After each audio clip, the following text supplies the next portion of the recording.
Assalamualaikum warahmatullahi wabarakatuh.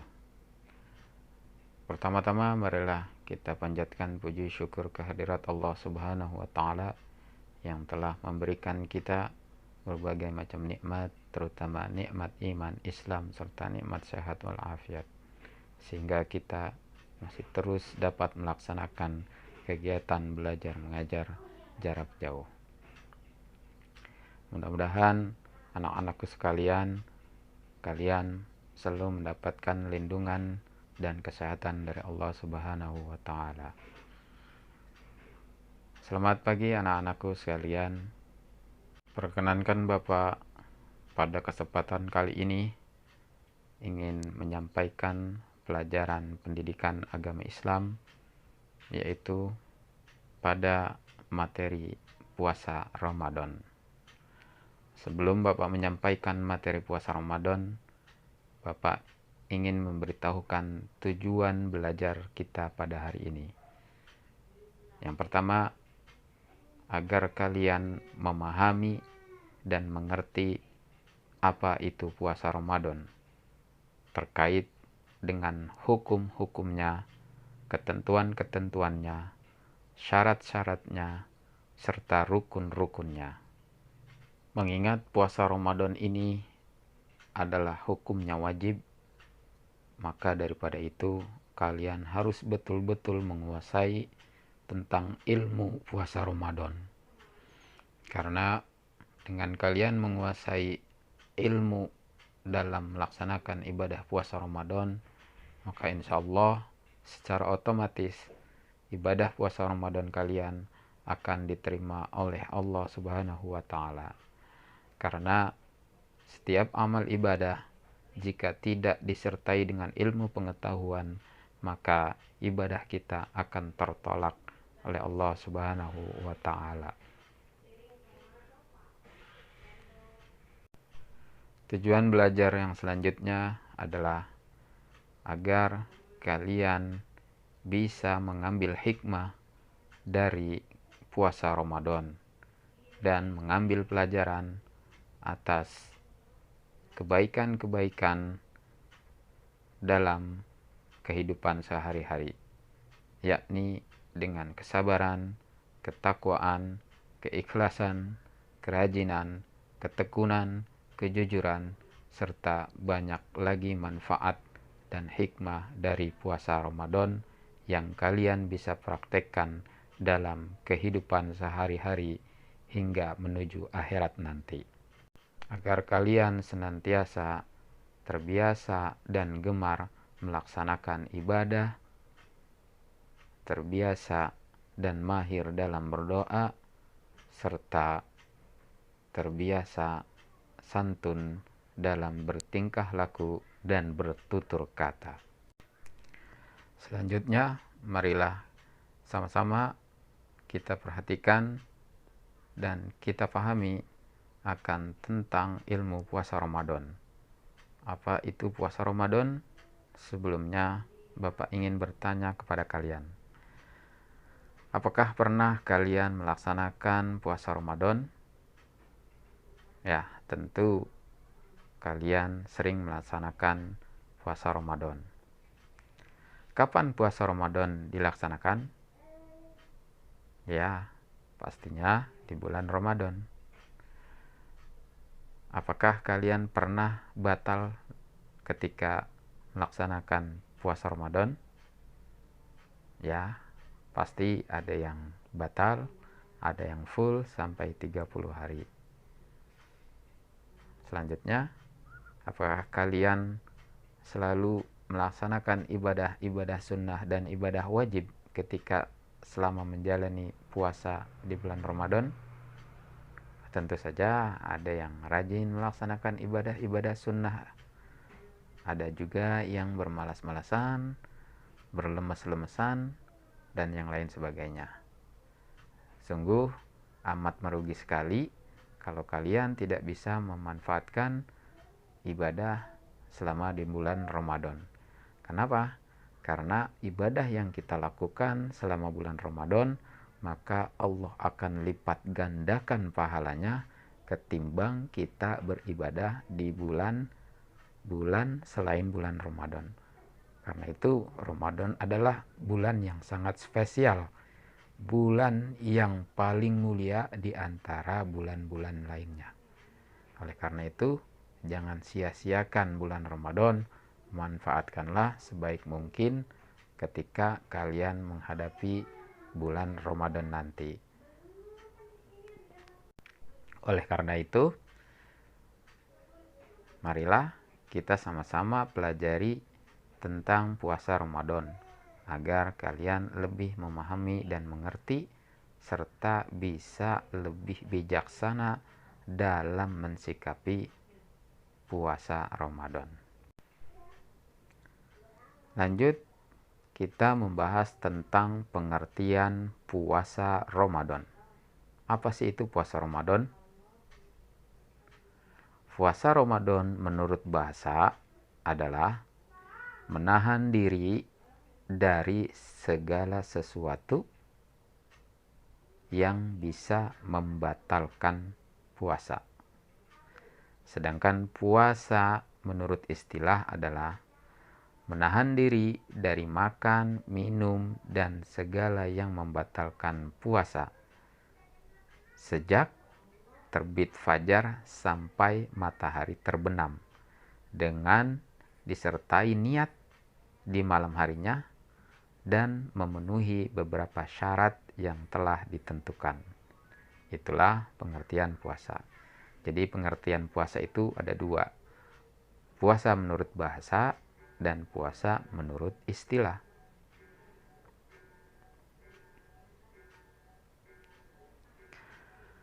Puasa merupakan salah satu rukun Islam yang keempat, di mana rukun Islam itu ada 5. Yang pertama, mengucap 2 kalimat syahadat. Yang kedua, sholat 5 waktu.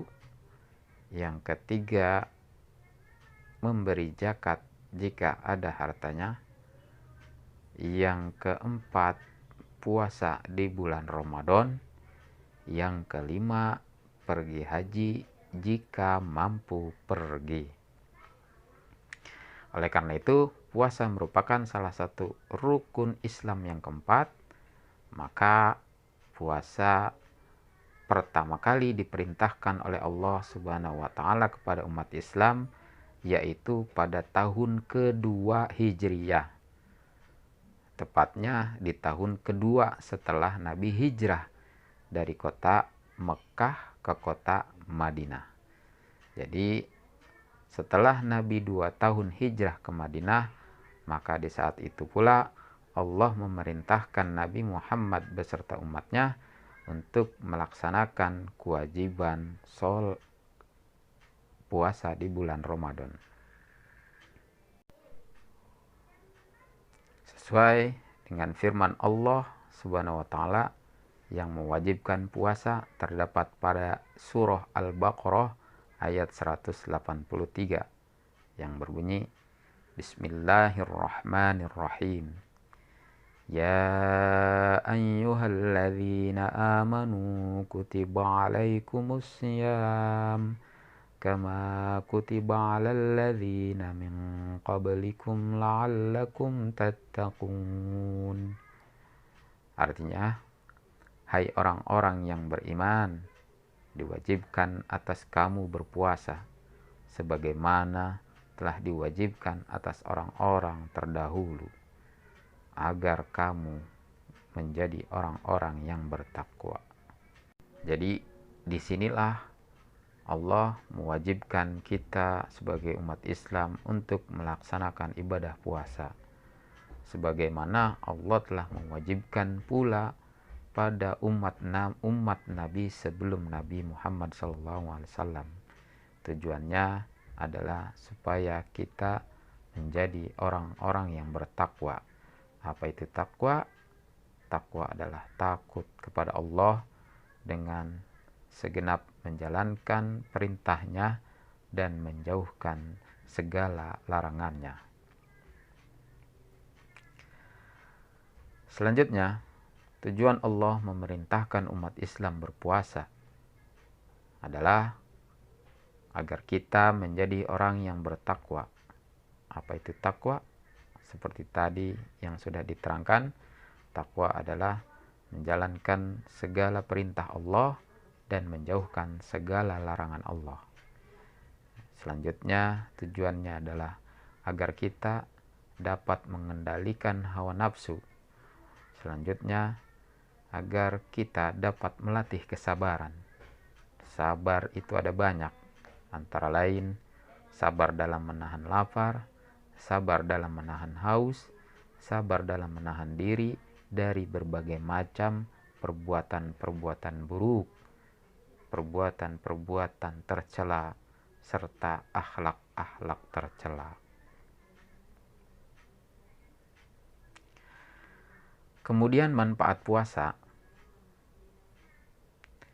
Manfaat puasa antara lain membuat jiwa semakin kuat, semakin sabar, dan tabah dalam menghadapi berbagai cobaan dan godaan. Seperti di saat-saat Indonesia mengalami masa pandemi saat ini, kalian tentu bisa lebih menyikapinya dengan bijaksana dan lebih dewasa kalau kalian betul-betul memahami manfaat dari puasa Ramadan yang telah kalian jalankan sebelum-sebelumnya. Manfaat puasa selanjutnya adalah membersihkan diri dari berbagai macam-macam sifat tercela. Selanjutnya, manfaat puasa adalah dapat meningkatkan iman dan takwa kita kepada Allah Subhanahu wa Ta'ala. Sabar dalam menahan lapar, haus, dahaga, sabar dalam menahan diri dari berbagai macam perbuatan-perbuatan buruk, perbuatan-perbuatan yang dilarang oleh Allah Subhanahu wa Ta'ala.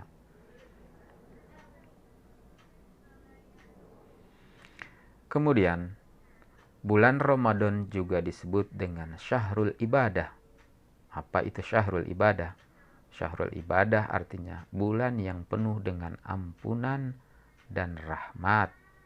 Bulan-bulan yang penuh dengan kegiatan-kegiatan ibadah, di mana setiap kegiatan ibadah yang kita lakukan di bulan Ramadan, maka Allah akan lipat gandakan pahalanya.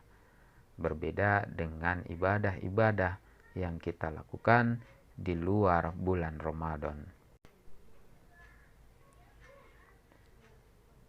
Kemudian ibadah-ibadah yang disunnahkan dan sangat dianjurkan selama bulan Ramadan adalah mengeluarkan zakat fitrah, wajib hukumnya. Tentu kalian pasti selalu mengeluarkan zakat fitrah yang dikeluarkan oleh orang tua kalian, yang difitrahkan, diniatkan untuk kalian. Karena apa? Karena memang itu wajib hukumnya. Dan kalian nanti ketika menjadi orang tua pun sama, wajib memfitrahkan anak-anak kalian. Kenapa kita harus mengeluarkan zakat fitrah? Selain memang zakat fitrah itu hukumnya wajib, zakat fitrah adalah sebagai jaminan agar ibadah-ibadah yang kita kerjakan di bulan Ramadan ini, baik ibadah yang wajib maupun ibadah yang sunnah, dapat diterima oleh Allah Subhanahu wa Ta'ala. Selanjutnya, ibadah-ibadah yang dianjurkan dan disunahkan selama bulan Ramadan yang tidak ada di bulan yang lain, yaitu adalah salah satunya sholat tarawih, sholat witir, sholat tahajud, tadarus Al-Quran, sedekah, infak, dan yang lain sebagainya. Mana hukum melaksanakan perbuatan tersebut adalah sunnah. Selanjutnya, pada bulan Ramadan juga terdapat satu malam yang begitu mulia. Apa itu? Yaitu malam Lailatul Qadar. Apa itu malam Lailatul Qadar? Malam Lailatul Qadar adalah malam yang nilainya lebih baik dari 1000 bulan. Beruntung sekali bagi orang yang mendapatkannya. Bapak doakan di bulan Ramadan nanti kalian adalah salah satu orang yang mendapatkan malam Lailatul Qadar. Oleh karena itu, ibadah puasa yang kalian laksanakanlah dengan baik, laksanakanlah dengan ikhlas, perbanyaklah ibadah, baik ibadah yang sunnah maupun ibadah yang wajib. Mengharapkanlah ridho Allah Subhanahu wa Ta'ala. Insya Allah kalian akan mendapatkan malam Lailatul Qadar, malam yang sangat spesial yang hanya ada di bulan Ramadan. Itulah yang menjadikan bulan Ramadan adalah bulan yang paling mulia di antara bulan-bulan lainnya. Kemudian yang membuat Ramadan itu spesial adalah bulan Ramadan juga mendapatkan keistimewaannya, yaitu bulan di mana pertama kali Allah menurunkan Al-Quran ke muka bumi ini. Tepatnya yaitu pada tanggal 17 Ramadan, di mana peristiwa tersebut dikenal dengan nama malam Nuzulul Quran. Nuzulul Quran adalah malam diturunkannya Al-Quran. Jadi pertama kali Allah menurunkan Al-Quran ke muka bumi ini yaitu pada tanggal 17 Ramadan. Sesuai dengan firman Allah Subhanahu wa Ta'ala, Bismillahirrahmanirrahim. Inna anzalnahu fi lailatul qadr. Sesungguhnya kami telah menurunkannya Al-Quran pada malam kemuliaan. Wa ma adraka ma lailatul qadr. Dan tahukah kamu apakah malam kemuliaan itu? Lailatul Qadri khairum min alfi syahr. Malam kemuliaan itu lebih baik dari 1000 bulan.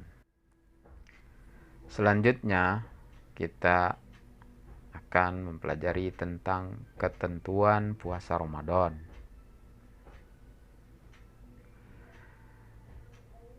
Agar kita tidak keliru dalam melaksanakan ibadah puasa Ramadan, maka kita harus mengetahui apa yang harus kita ketahui. Yang harus kita ketahui adalah syarat puasa, syarat sah puasa, syarat wajib puasa Ramadan, rukun puasa, dan kapan waktunya, serta ketentuan-ketentuannya. Agar puasa kita bisa diterima oleh Allah Subhanahu wa Ta'ala. Oleh karena itu, kalian pun wajib mengetahui ketentuan-ketentuan puasa Ramadan. Yang pertama, kita harus mengetahui syarat wajib puasa. Puasa Ramadan itu diwajibkan atas 4 kriteria di berikut ini. Yang pertama, puasa Ramadan itu wajib bagi orang Islam. Syaratnya dia beragama Islam. Bagaimana kalau dia beragama non-muslim? Maka dia tidak diwajibkan puasa Ramadan. Selanjutnya syarat wajib puasa Ramadan yang kedua adalah berakal sehat. Bagaimana kalau akalnya tidak sehat? Maka orang tersebut tidak diwajibkan puasa Ramadan. Selanjutnya syarat wajib puasa yang ketiga adalah baligh dewasa. Baligh adalah dewasa. Lalu bagaimana jika dia belum baligh, belum dewasa?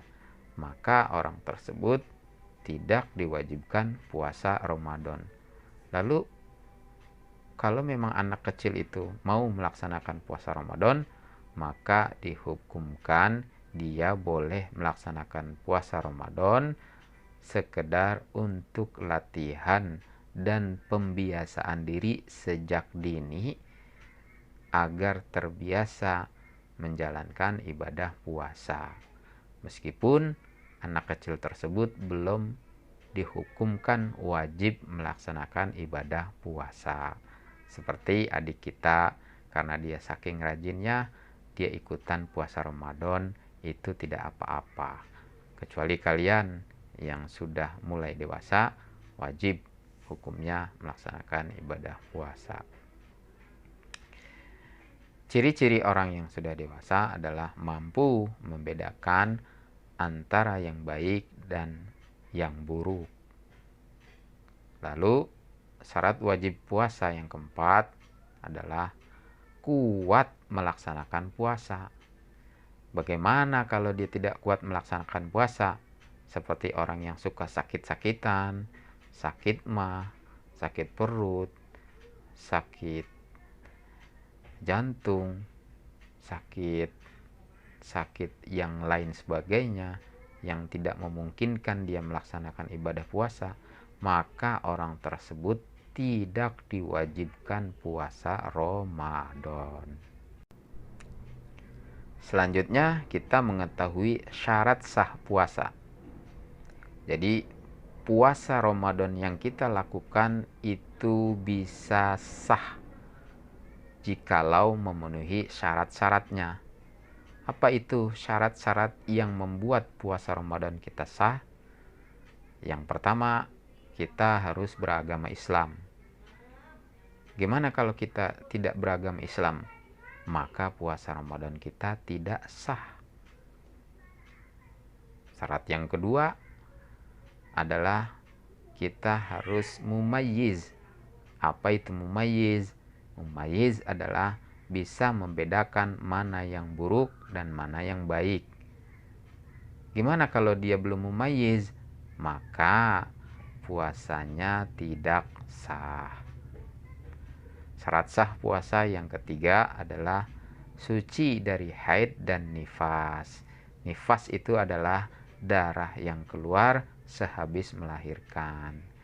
Gimana jika seseorang itu ketika puasa dia dalam keadaan haid atau nifas? Nah, ini adalah perilaku atau kebiasaan yang sering terjadi pada perempuan. Karena ini sudah menjadi kudrat perempuan, sudah menjadi takdirnya perempuan mengalami haid dan nifas, maka jika seseorang mengalami haid dan nifas ketika dia puasa Ramadan, maka puasanya tidak sah. Kecuali laki-laki. Kalau laki-laki itu tidak akan mengalami yang namanya haid ataupun nifas. Syarat sah puasa Ramadan yang keempat adalah puasanya pada waktu yang diperbolehkan berpuasa. Jelasnya, syarat sah puasa Ramadan kita lakukan pada saat masuk awal bulan Ramadan. Kita laksanakannya di bulan Ramadan, bukan di bulan-bulan lainnya. Paham ya? Lanjut, ini sangat penting sekali, kalian harus hafalkan juga, yaitu rukun puasa. Nah, ini rukun puasa juga kalian harus penuhi. Kenapa? Kalau kalian tidak memenuhi rukun puasa, maka puasa kalian juga tidak sah alias batal dan tidak diterima oleh Allah Subhanahu wa Ta'ala. Apa itu rukun puasa? Ada berapa? Yuk, sama-sama kita lihat. Rukun puasa yang pertama adalah niat di malam harinya. Yang kedua, menahan diri dari yang membatalkan puasa sejak terbit fajar hingga terbenam matahari. Sampai di sini rukun puasa itu ternyata cuma ada 2. Nah, ini harus kalian hafalkan sampai kalian tua, harus hafal ini, jangan sampai lupa. Jadi rukun puasa itu ada 2. Yang pertama niat di malam hari, yang kedua menahan diri dari yang membatalkan puasa sejak terbit fajar hingga terbenam matahari. Gimana kalau kita puasa Ramadan malamnya tidak niat atau lupa niat, maka puasanya tidak sah. Lalu pada saat kita berpuasa tidak menahan diri dari yang membatalkan puasa, maka sama, puasanya juga tidak sah alias batal. Kapan itu menahan diri dari yang membatalkan puasa? Itu sejak terbit fajar hingga matahari. Contohnya, hal-hal yang membatalkan puasa adalah makan, minum disengaja pada siang hari. Nah, itu contohnya. Kamu saat puasa, siang harinya haus, lalu kamu minum. Nah, maka itu terkena hukumnya batal karena melanggar rukun puasa. Nanti kalian akan pelajari hal-hal yang dapat membatalkan puasa pada season selanjutnya. Selanjutnya sunnah-sunnah puasa. Sunnah-sunnah puasa antara lain makan sahur dan mengakhirinya atau mendekati imsak. Jadi kita sahurnya pas dikit-dikit lagi mau imsak. Nah, itu disunnahkan. Makan sahur yang seperti itu. Jangan sahur pas habis sholat isya langsung sahur. Nah, itu nggak dapat sunnah. Jadi sunnah sahur itu ya sekitar jam 3 atau jam 4. Pokoknya mendekati imsak lah. Sunnah-sunnah puasa yang kedua yaitu menyegerakan berbuka puasa. Jadi pada saat kalian mendengarkan azan berkumandang, maka segerakanlah berbuka walaupun dengan seteguk air. Jangan menunda-nunda berbuka puasa. Terlah tunggu sampai isya, itu nggak boleh, nggak dapat sunnahnya. Jadi ketika mendengar azan langsung segerakanlah berbuka puasa. Sunnah yang ketiga ialah membaca doa ketika berbuka puasa. Jadi sebelum kita buka puasa kita baca doanya dulu tuh. Allahumma laka sumtu wa bika amantu wa ala rizqika aftartu wa dhahabaz zama'u wa batalatil uruku wa sabatil ajru birahmatika ya arhamar rahimin. Sunnah puasa yang keempat ialah memberi makan untuk orang yang berbuka. Selanjutnya memperbanyak membaca Al-Quran. Jadi selama bulan puasa, bulan Ramadan, perbanyaklah membaca Al-Quran. Nanti kalian akan tahu hikmah membaca Al-Quran. Memperbanyak membaca Al-Quran, nanti kalian akan tahu. Yang keenam, memperbanyak sedekah. Jadi di bulan Ramadan itu perbanyaklah sedekah. Yang ketujuh, meninggalkan perbuatan-perbuatan yang tidak bermanfaat seperti main game, main HP, nonton TV, main sama teman-teman, dan yang lain sebagainya. Jadi selama bulan Ramadan lebih baik kita perbanyak mengerjakan ibadah-ibadah sunnah lainnya. Berbuka dengan yang manis itu pun disunnahkan. Selanjutnya, nah ini penting nih, hal-hal yang membatalkan puasa. Apa saja sih hal-hal yang membatalkan puasa? Jadi puasa kita bisa batal dengan apa? Antara lain, 1. Kalau kita makan dan minum dengan sengaja di siang hari. Contoh diam-diam, nggak ketahuan bapak ibu, nggak ketahuan teman-teman, nggak ketahuan adik kakak, kakek, nenek, nggak ada yang tahu. Lalu tiba-tiba kita makan, minum karena lapar dan haus di siang hari, maka puasa kita jadi batal. Itu tidak boleh. Jangan lakukan hal yang kayak gitu. Yang kedua, muntah dengan disengaja. Contohnya, kalian masukkan tangan ke mulut atau memasukkan benda sesuatu ke mulut sehingga menjadi mual dan akhirnya muntah. Nah, itu juga perbuatan yang tidak boleh. karena itu bisa membatalkan puasa kalian. Jangan lakukan hal yang seperti itu. Selanjutnya, yang bisa membatalkan puasa adalah gila atau datang penyakit ayan. Gila itu adalah orang yang tidak waras. Tiba-tiba, seumpama ketika dia lagi puasa, tiba-tiba dia gila. Nah, maka orang tersebut puasanya menjadi batal. Jangan sampai na'udzubillah min dzalik. Yang keempat, hal yang membatalkan puasa adalah mabuk atau hilang akal. Contoh, ketika kita lagi puasa, tahu-tahu kita mabuk sampai hilang akal kita, maka puasa kita pun menjadi batal. Kelima, datang haid dan nifas. Nah, ini khusus untuk perempuan nih. Ketika seorang perempuan sedang melaksanakan ibadah puasa, kemudian tiba-tiba dia haid atau nifas, melahirkan, maka puasanya otomatis menjadi batal. Selanjutnya, yang membatalkan puasa adalah yang keenam, murtad. Apa itu murtad? Murtad adalah orang yang keluar dari agama Islam. Contoh, ketika seseorang sedang melaksanakan puasa, kemudian dia berpindah agama. Yang tadinya agama Islam berpindah ke agama yang lain, maka orang tersebut dikatakan murtad. Nah, kalau dia sudah murtad, maka puasanya menjadi batal. Paham sampai di sini?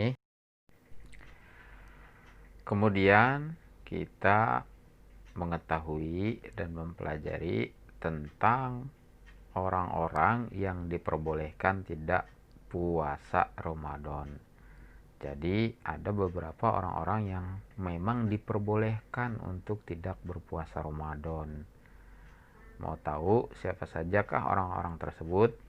Apakah kalian ingin menjadi orang-orang tersebut? Tapi sebelum kalian memiliki keinginan untuk menjadi orang-orang yang diperbolehkan tidak berpuasa, pahamin dan perhatikan keterangan berikut ini. Siapa saja orang-orang yang diperbolehkan untuk tidak berpuasa Ramadan? Pertama, orang yang sudah tua renta atau jompo. Nah, orang seperti ini diperbolehkan untuk tidak berpuasa Ramadan. Nah, kalau kalian mau jadi seperti ini, boleh-boleh saja, dengan syarat kalian harus menjadi orang tua renta dulu, orang yang sudah jompo, orang yang sudah tidak memiliki kekuatan. Maka orang seperti ini diperbolehkan untuk tidak berpuasa Ramadan. Kenapa dia tidak diperbolehkan untuk berpuasa Ramadan? Ya, karena memang sudah tidak memiliki kekuatan daya dan upaya. Namun demikian, orang yang seperti ini tetap wajib membayar fidyah. Jadi puasanya diganti dengan membayar fidyah setiap hari yang ia tinggalkan. Apa itu fidyah? Yaitu fidyah adalah memberi 3/4 liter beras kepada orang fakir miskin. Jadi kalau dia sudah tua renta selama 30 hari tidak melaksanakan ibadah puasa Ramadan karena memang diperbolehkan, dia harus menggantinya dengan memberi fidyah per hari, yaitu beras 3/4 liter. Selanjutnya, orang yang diperbolehkan tidak berpuasa ialah orang yang sakit. Nah, kalian kalau mau diperbolehkan untuk tidak berpuasa, kalian harus sakit dulu. Tapi jangan, lebih baik sehat, bisa puasa daripada sakit, naudzubillah min dzalik. Namun, orang yang sakit seperti ini, walaupun dia tidak diperbolehkan untuk berpuasa Ramadan, dia harus wajib mengkodoknya. Mengkodok itu adalah mengganti puasanya pada hari lain, di bulan lain, sebanyak hari yang ia tinggalkan. Contoh, di bulan Ramadan tahun ini dia meninggalkan puasa karena sakit sebanyak 5 hari. Nah, maka dia harus mengkodok atau mengganti puasanya sebanyak 5 hari di bulan berikutnya. Jika ia tidak kodok, dia tidak bayar, lalu masuk bulan Ramadan tahun depan, maka hutang puasanya yang belum dia bayar selama 5 hari itu, karena sudah masuk Ramadan tahun depan, dia belum bayar juga, maka nanti kodonya akan dilipat gandakan dari 5 hari ke 10 hari. Dan terus saja begitu dilipat gandakan. Maka itu kalau kita punya hutang puasa Ramadan, cepat-cepat bayar, cepat-cepat kodo. Karena jika tidak, maka akan memberatkan dan menyusahkan diri kita. Selanjutnya, orang yang diperbolehkan tidak berpuasa adalah orang musafir. Apa itu orang musafir? Orang musafir adalah orang yang berpergian jarak jauh. Jaraknya adalah lebih dari 80 km. Nah, kalau zaman dulu itu banyak orang musafir bepergian. Nah, orang yang seperti ini diperbolehkan untuk tidak berpuasa. Akan tetapi orang yang musafir seperti ini, meskipun dia diperbolehkan tidak berpuasa Ramadan, tetapi orang ini wajib mengkodoknya atau mengganti puasanya pada hari lain ketika dia sedang tidak bermusafir sebanyak hari yang ditinggalkan. Sama seperti orang yang sakit hukumnya. Selanjutnya, orang yang diperbolehkan untuk tidak berpuasa Ramadan yaitu wanita yang sedang hamil atau sedang menyusui, karena dia takut kehamilannya akan menjadi gugur, akan gugur kandungannya, atau ia takut jiwanya akan terancam sakit, atau dia takut bayinya akan terancam sakit ketika dia sedang menyusui, maka wanita yang seperti ini diperbolehkan untuk tidak berpuasa Ramadan. Tetapi orang ini wajib mengkodok atau mengganti puasanya pada hari lain sebanyak hari yang ia tinggalkan. Atau dengan pilihan lain dia membayar fidyah. Fidyah itu apa? Tadi sudah dijelaskan sebelumnya. Fidyah itu adalah memberi makan kepada fakir miskin sebanyak 3/4 liter per hari. Selanjutnya, orang yang diperbolehkan tidak berpuasa Ramadan yang kelima adalah wanita yang sedang haid dan nifas. Nah, wanita yang sedang haid atau nifas, dia diperbolehkan untuk tidak berpuasa. Memang, kalaupun dia berpuasa, itu hukumnya akan menjadi tidak sah. Lagi pula hukumnya batal, karena kita sudah pelajari sebelumnya. Nah, namun kondisi pada orang yang haid dan nifas seperti ini adalah dia wajib mengkodok atau mengganti puasanya di hari lain setelah bulan Ramadan sebanyak hari yang ia tinggalkan. Paham ya? Alhamdulillah anak-anak, setelah kalian mengetahui pengertian puasa, syarat sah puasa, syarat wajib puasa, rukun puasa, sunnah puasa, hal-hal yang membatalkan puasa, meningkat pada kesempatan hari ini, yaitu kalian mengetahui bagaimana cara menentukan awal waktu puasa Ramadan. Timbul pertanyaan, gimana ya?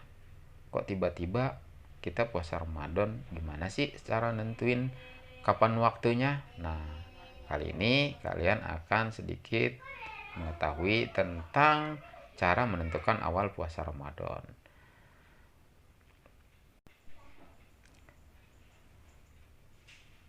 Yang pertama yaitu dengan melihat bulan. Nah, melihat bulan ini disebut dengan ru'yatul hilal. Dalam bahasa fikihnya disebut ru'yatul hilal.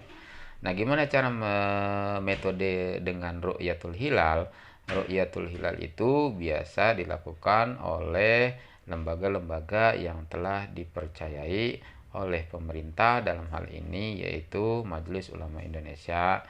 Mereka menentukan titik-titik yang memungkinkan melihat ru'yatul hilal atau imkanu ru'yatul hilal. Imkanu ru'yatul hilal adalah memungkinkan melihat hilal. Contohnya di atas menara, di atas gedung yang tinggi, di atas bukit, di pinggir pantai. Nah, itu adalah tempat-tempat yang memang memungkinkan untuk ru'yatul hilal atau imkanu ru'yatul hilal dalam bahasa fikihnya. Nah, pada saat menentukan ru'yatul hilal itu biasanya ditentukan pada tanggal 29 bulan Sya'ban, yaitu setelah melewati waktu asyar. Disitulah saat menentukan melihat ru'yatul hilal. Jika memang nanti ru'yatul hilal itu terlihat walaupun kecil, walaupun ukurannya sangat tidak bisa dilihat dengan mata telanjang, tetapi ru'yatul hilal ini bisa dilihat dengan bantuan alat, yaitu dengan teropong. Biasanya alatnya namanya teropong. Nanti pada kesempatan selanjutnya Bapak akan visualisasikan cara melihat bulan atau metode ru'yatul hilal pada season selanjutnya, agar kalian lebih memahami tentang metode ru'yatul hilal.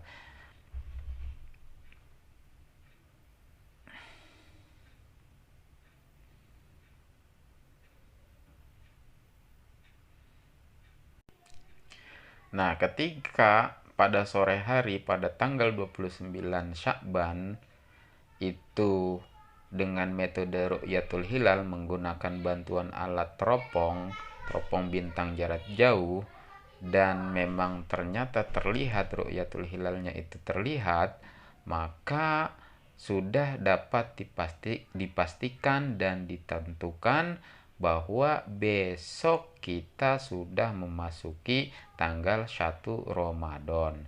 Artinya besok kita sudah wajib melaksanakan puasa Ramadan. Itulah cara menentukan awal waktu puasa dengan metode melihat bulan, atau dalam bahasa fikihnya ru'yatul hilal. Lalu bagaimana jika memang dengan metode ru'yatul hilal tidak bisa terlihat itu hilalnya? Maka metode ini diganti dengan yang ketiga, yaitu dengan mencukupkan bilangan bulan Sya'ban sampai dengan tanggal 30. Nah, karena pada tanggal 29 Sya'ban itu pada sore hari setelah asar ru'yatul hilal tidak terlihat, maka metodenya itu digenapkan bilangan tanggal di bulan Sya'ban menjadi tanggal 30. Jadi besoknya itu setelah tanggal 29 digenapkan menjadi tanggal 30 Sya'ban. Artinya pada tanggal 30 Sya'ban besoknya itu belum masuk 1 Ramadan. Artinya besok itu kita belum berpuasa, belum diperbolehkan berpuasa. Nah, setelah lewat tanggal 30 Sya'ban, maka di hari berikutnya lah baru masuk tanggal 1 Ramadan. Artinya hari lusanya baru kita diperbolehkan untuk melaksanakan ibadah puasa Ramadan di hari pertama. Lalu metode yang kedua ada juga yang menggunakan ilmu hisab. Ilmu hisab ini artinya adalah ilmu perhitungan kalender hijriah. Nah, metode-metode ini juga banyak digunakan oleh ahli-ahli fikih. Mereka tidak menggunakan metode ru'yatul hilal.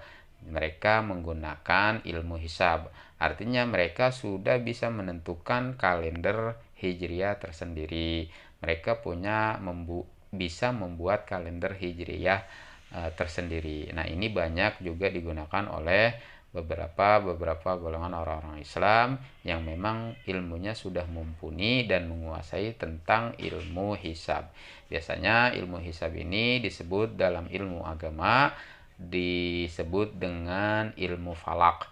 Nah, kalau kalian ingin menguasai ilmu falak, maka pelajarilah ilmu falak di pondok-pondok pesantren, atau kalian bisa memperdalam ilmu agama Islam bagian ilmu perbintangan atau ilmu falak. Ilmu falak ini dalam bahasa perkuliahan juga ada yang bilang ilmu astronomi, tetapi dalam ilmu pelajaran agama Islam biasanya ilmu hisab dikenal dengan ilmu falak. Selanjutnya kalian mengetahui jenis-jenis puasa. Jenis puasa itu ada 3. Yang pertama, puasa yang hukumnya wajib. Yang kedua, puasa yang hukumnya sunnah. Yang ketiga, puasa yang hukumnya haram. Jenis puasa ada 3. Hari ini kita mempelajari tentang jenis puasa yang dihukumkan wajib. Apa saja yang hukumnya wajib puasa itu? Pertama, puasa Ramadan. Ini hukumnya wajib.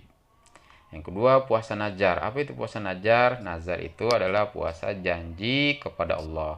Contoh, kita mendapatkan nikmat dari Allah Subhanahu wa taala. Nah, sebelum kita mendapatkan nikmat, kita sudah berjanji kepada Allah, ya Allah, kalau seandainya saja saya tahun ini mendapatkan juara kelas ranking 1, maka saya bernazar kepadamu, saya akan puasa selama 2 hari.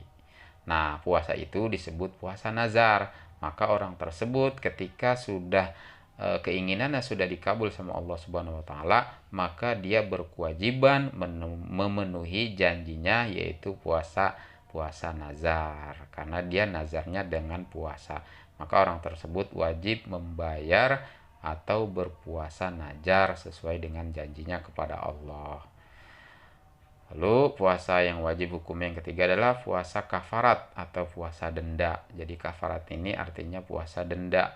Ini wajib hukumnya. Puasa kafarat ini biasa dikenakan pada orang yang telah melanggar melanggar larangan Allah. Contoh, pada bulan Ramadan itu tidak diperbolehkan untuk melakukan suatu hal. Nah, kemudian dia langgar, maka orang tersebut wajib membayar kafarat, yaitu puasa selama 2 bulan berturut-turut. Nah, itulah puasa kafarat namanya, puasa denda. Jangan sampai melakukan hal yang seperti itu. Nauzubillah min dzalik. Jenis puasa yang kedua yaitu yang dihukumkan haram. Apa saja sih puasa yang dihukumkan haram? Ternyata ada puasa yang hukumnya haram. Yang pertama, puasa pada hari raya Idul Fitri, yaitu pada tanggal 1 Syawal. Nah, itu nggak boleh, karena saat orang merayakan hari raya Idul Fitri, kita diharamkan untuk berpuasa. Yang kedua, puasa pada hari raya Idul Adha, yaitu pada tanggal 10 bulan Zulhijjah. Ini haram hukumnya. Jadi pada saat orang melaksanakan hari raya Idul Adha, motong kurban, sholat id, nah itu haram puasa pada hari itu. Harus diingat, dihafal lah. Yang ketiga, puasa pada hari tasyrik. Hari tasyrik ialah jatuh pada tanggal 11, 12, 13 bulan Zulhijjah. Nah, ini hari tasyrik ini jatuhnya setelah kita melaksanakan sholat Idul Adha. Sholat Idul Adha pada tanggal 10. Nah, 3 hari setelah itu juga masih diharamkan berpuasa, karena 3 hari setelah kita melaksanakan sholat Idul Adha itu disebut hari tasyrik namanya. Ingat ini, harus dihafalin nih ya. Selanjutnya, jenis puasa yang ketiga yaitu puasa sunnah. Apa itu puasa sunnah? Apa saja? Yang pertama, puasa hari Senin dan Kamis. Kedua, puasa hari Asyura, yaitu pada tanggal 10 bulan Muharram. Itu hari Asyura tuh, 10 Muharram. Sunnah hukumnya. 3, puasa tengah bulan pada tanggal 13, 14, 15 pada setiap bulan Qamariyah. Bulan Qamariyah itu adalah bulan Islam. Muharram, Safar, Rabiul Awal, Rabiul Akhir, Rabiul Awal, Jumadil Akhir, Rajab, Sya'ban, Ramadan, Syawal, Dzulqa'dah, Dzulhijjah. Itu setiap pertengahan bulan itu disunahkan hukumnya berpuasa. 4, puasa pada hari Arafah. Hari Arafah itu jatuh pada tanggal 9 Dzulhijjah, yaitu 1 hari sebelum pelaksanaan hari raya Idul Adha. Nah, itu kita disunahkan untuk puasa Arafah namanya, yaitu pada tanggal 9 Dzulhijjah. Tanggal 10-nya kan hari raya Idul Adha, tanggal 11, 12, 13 itu hari tasyrik. Nah, itu nggak boleh itu. Kalau hari tasyrik itu diharamkan berpuasa. Selanjutnya yang disunahkan berpuasa yaitu puasa 6 hari di bulan Syawal setelah lebaran hari raya Idul Fitri. Ya, itu hukumnya sunnah. Contoh, hari raya Idul Fitri jatuh pada tanggal 1 Syawal. Nah, setelah itu besoknya kita disunahkan berpuasa sebanyak 6 hari minimal, atau 1 hari, atau 2 hari, atau 3 hari, atau 4 hari boleh Yang penting jangan puasanya pada tanggal 1 Syawal, karena itu hari raya Idul Fitri. Hari raya Idul Fitri haram hukumnya berpuasa pada hari raya Idul Fitri. Namun setelah kita merayakan hari raya Idul Fitri di bulan Syawal, kita disunnahkan untuk berpuasa di bulan Syawal. Yang penting jangan tanggal 1 Syawal. Haram hukumnya. Setelah kita mengetahui semua bagian-bagian tentang puasa Ramadan, dari pengertian syarat sah wajib, syarat wajib, syarat sah puasa, rukun puasa, sunnah puasa, yang membatalkan puasa, orang-orang yang diperbolehkan tidak berpuasa, kapan waktu kita berpuasa, kita sampai pada pembahasan terakhir, yaitu hikmah puasa. Apa saja hikmah puasa yang dapat kita pelajari dan kita ambil? Yaitu yang pertama adalah mengajarkan kita untuk bersyukur kepada Allah.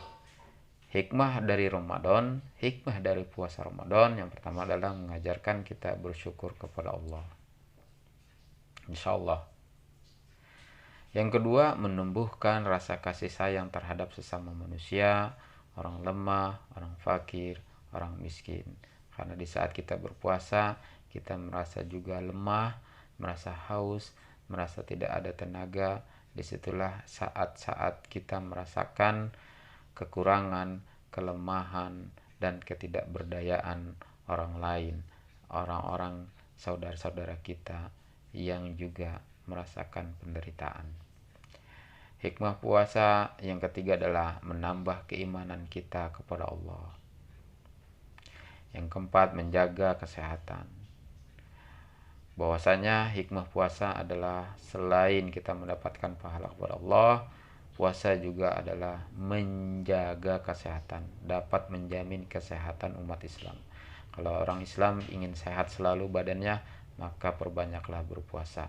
Rajin-rajinlah kalian berpuasa, maka Allah akan sehatkan badan kalian, dijauhkan dari segala macam penyakit dengan hikmah berpuasa. Makanya kunci sehat salah satunya adalah rajin berpuasa. Yang kelima, mendidik diri kita untuk bersifat jujur dan amanah. Kenapa demikian? Karena puasa melatih kita untuk jujur, mengajarkan kita untuk menjadi anak yang amanah, anak yang bisa dipercaya. Bahwasanya anak yang sudah bisa melaksanakan ibadah puasa, maka itu adalah ciri-ciri anak itu amanah. Yang keenam, hikmahnya adalah menumbuhkan sifat sabar dalam pengendalian hawa nafsu. Sabar dalam menahan haus, sabar dalam menahan lapar, sabar dalam menahan amarah, sabar dalam emosi, sabar dalam meninggalkan perbuatan-perbuatan tercela. Selanjutnya, hikmah puasa adalah dapat mendidik jasmani dan rohani untuk selalu ikhlas, tidak takabur, tidak sombong, tidak serakah, serta berbagai sifat-sifat buruk lain. Tentang sholat tarawih dan sholat witir, di mana sholat tarawih ini hanya dilakukan pada saat bulan Ramadan. Oleh karena itu, agar senantiasa melaksanakan sholat sunnah tarawih. Sholat sunnah tarawih dikerjakan setelah sholat isya. Sholat witir dikerjakan setelah sholat tarawih atau setelah sholat sunnah lainnya. Salat tarawih berjumlah 20 rakaat. Salat witir rakaatnya ganjil. Boleh 1 rakaat, boleh 3 rakaat, boleh 5 rakaat, boleh 7 rakaat, boleh 9 rakaat, dan yang paling banyak adalah 11 rakaat. Salat tarawih dikerjakan berjamaah itu lebih utama ketimbang salat sendiri atau munfarid. Salat tarawih yang 20 rakaat dikerjakan dengan setiap 2 rakaat sekali salam. Itulah cara praktek salat tarawih. Kemudian dilanjutkan dengan salat witir 3 rakaat dikerjakan dengan 2 kali salam. Salam yang pertama yaitu 2 rakaat, salam yang kedua yaitu 1 rakaat. Hal ini sesuai dengan yang dikerjakan oleh sunnah sahabat Rasulullah, antara lain yang dilakukan oleh Sayyidina Umar bin Khattab. Hal ini pun dilakukan oleh Nabi Muhammad SAW yang dilihat oleh para sahabat ketika itu. Setelah Nabi Muhammad SAW sholat di masjid sebanyak 8 rakaat, kemudian Nabi SAW melanjutkannya sholat di rumah hingga 20 rakaat ditambah dengan sholat witir 3 rakaat. Semoga Allah senantiasa memberikan kita taufik dan hidayahnya. Amin ya rabbal alamin. Hafalkan niat puasa Ramadan, yaitu Bismillahirrahmanirrahim. Nawaitu sauma ghadin an adai fardhi syahri ramadhana hadhihi sanati lillahi ta'ala. Aku niat puasa esok hari menunaikan fardu di bulan Ramadan tahun ini karena Allah Ta'ala. Alhamdulillah, anak-anakku sekalian, kita masuk kepada bagian yang terakhir, yaitu mengetahui tentang manfaat orang-orang yang membaca Al-Quran. Di mana di dalam bulan puasa, di bulan Ramadan, kita dianjurkan banyak mengerjakan amalan-amalan soleh, banyak mengerjakan amalan-amalan sunnah, yaitu diantaranya kita dianjurkan sekali oleh Allah Subhanahu Wa Taala, diperintahkan oleh Allah Subhanahu Wa Taala, yaitu memperbanyak membaca Al-Quran. Manfaat orang yang membaca Al-Quran adalah yang pertama, semakin fasihnya bacaan Al-Quran. Bagi anak-anakku sekalian, Bapak berharap kalian harus rajin membaca Al-Quran agar fasih bacaannya. Buat yang belum lancar bacaannya, perbanyaklah membaca Al-Quran, perbanyaklah membaca juz amma, perbanyaklah belajar membaca huruf alif ba ta bagi yang belum mampu melaksanakan atau membaca ayat-ayat Al-Quran. Pelajarilah, jangan bosan-bosan, jangan ngeluh, jangan pernah enggan, jangan pernah tinggalkan mempelajari Al-Quran. Karena Al-Quran adalah mukjizat Nabi Muhammad yang masih kita bisa lihat, yang masih bisa kita rasakan sampai hari ini. Sebelum datang hari kiamat, insya Allah kita masih bisa membaca Al-Quran. Sebelum kita meninggal, insya Allah kita masih bisa membaca Al-Quran. Ingat, penting sekali membaca Al-Quran. Tidak ada yang dapat menolong kita kecuali kita sering-sering membaca Al-Quran. Lanjutnya manfaat adalah semakin dekat diri kita kepada Allah. Barang siapa yang ingin dekat kepada Allah, maka seringlah membaca Al-Quran. Manfaat yang ketiga ialah akan mendapat syafaat. Apa itu syafaat? Syafaat adalah pertolongan dari Allah Subhanahu Wa Taala pada hari kiamat nanti. Barang siapa yang membaca Al-Quran, maka ia akan menjadi makhluk yang akan menolong kita di akhirat nanti. Manfaat selanjutnya yaitu orang yang sering membaca Al-Quran hatinya akan menjadi sejuk, tenang, dan tentram.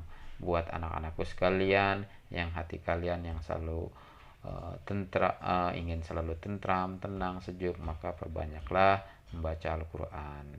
Bagi anak yang gelisah, tidak tenang, tidak tentram, maka itu tanda-tanda orang yang tidak pernah membaca Al-Quran. Na'udzubillah min dzalik. Orang yang sering membaca Al-Quran akan mendapatkan nur cahaya penerang pada hari kiamat. Inilah yang perlu kalian ketahui, kerugian bagi orang yang tidak membaca Al-Quran. Peringatan keras bagi anak-anakku sekalian, Bapak harap kalian tidak seperti ini. Bapak harap kalian gemar membaca Al-Quran, giat membaca Al-Quran, rajin membaca Al-Quran, sampai mahir, sampai fasih, sampai lancar. Mudah-mudahan Bapak doakan kalian menjadi seorang hafiz dan hafizah yang akan membanggakan kedua orang tua kalian, yang akan menyelamatkan kedua orang tua kalian di akhirat nanti. Yaitu makanya jangan sampai kalian masuk kepada bagian hal ini, yaitu bagian orang-orang yang tidak membaca Al-Quran. Apa itu kerugiannya? Yang pertama, orang yang tidak pernah membaca Al-Quran akan diberi kehidupan yang sempit dan dijauhkan dari rahmat Allah Subhanahu Wa Taala. Na'udzubillah min dzalik.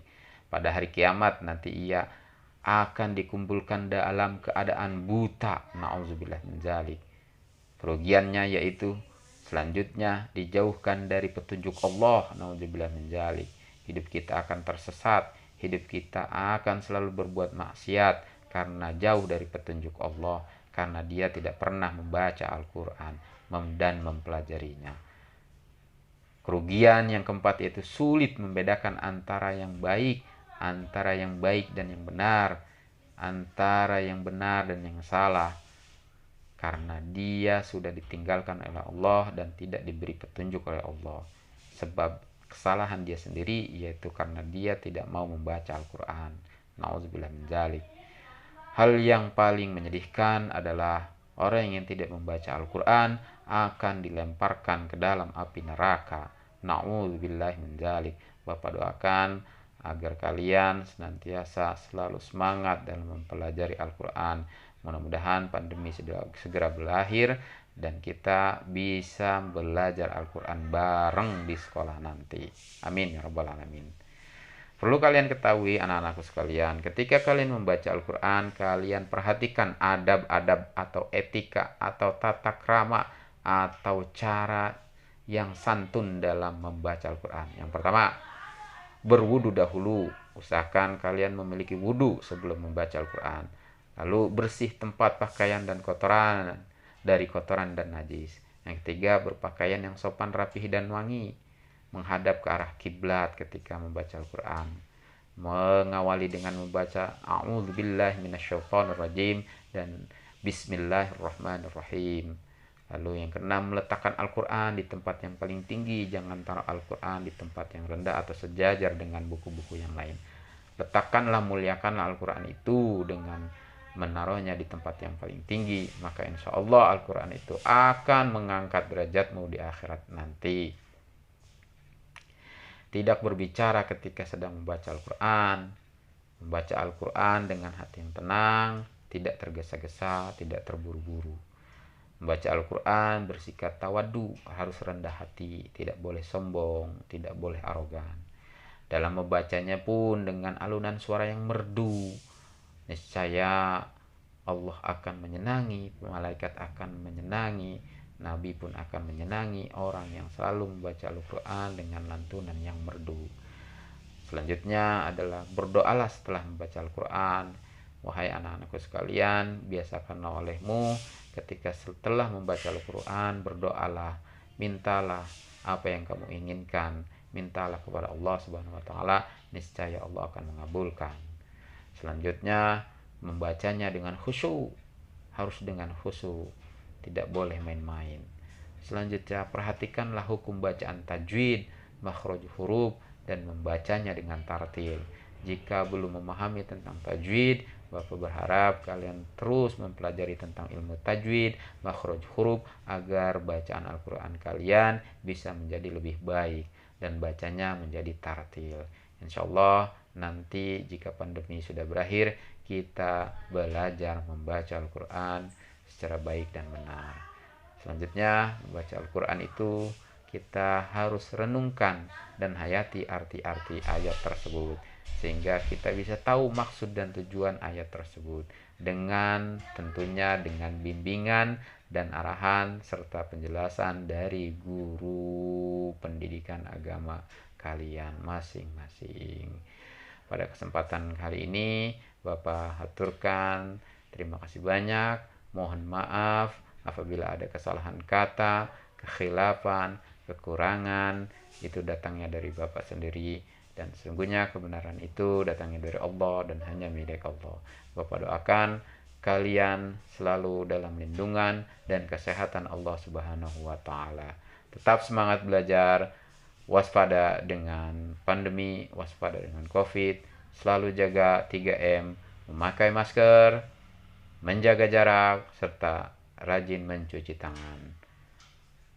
Bapak doakan kalian selalu semangat belajar, dan Bapak doakan kalian menjadi anak yang soleh dan soleha, serta pintar, berguna bagi agama, nusa, dan bangsa, dan berbakti kepada kedua orang tua. Amin ya rabbal alamin. Wabillahi taufiq wal hidayah. Wassalamualaikum warahmatullahi wabarakatuh.